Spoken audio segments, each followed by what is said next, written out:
State Fair opens up come Friday this week. History will be made. In this week's Ones for Texas, we introduce you to Gina Norris, the first chairwoman of the board in the history of the State Fair. The State Fair of Texas is just one of those glorious events.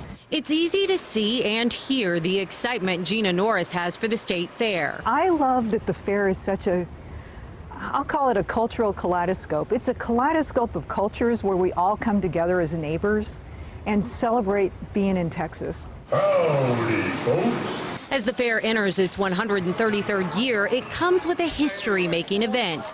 Gina Norris is the first woman ever to serve as chair of the State Fair Board.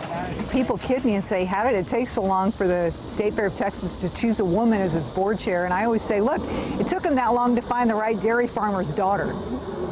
She isn't there necessarily for the fair favorites like corny dogs and the rides, but to celebrate our state. Texas flags, all things Texan is what we're about, and you'll see that evident all throughout the fairgrounds. And interests that go beyond Fair Park. Here at the State Fair, we're supporting kids in agriculture across the entire state of Texas.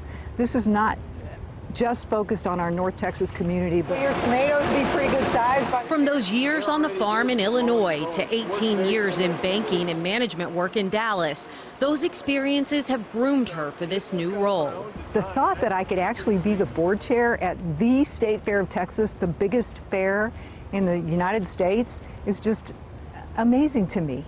Norris and the board will set the strategy and priorities for the next 4 years. Her vision just as big as big techs.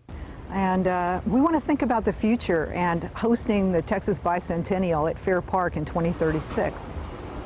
The State Fair opens Friday for a 24-day run, and we will be out there broadcasting live.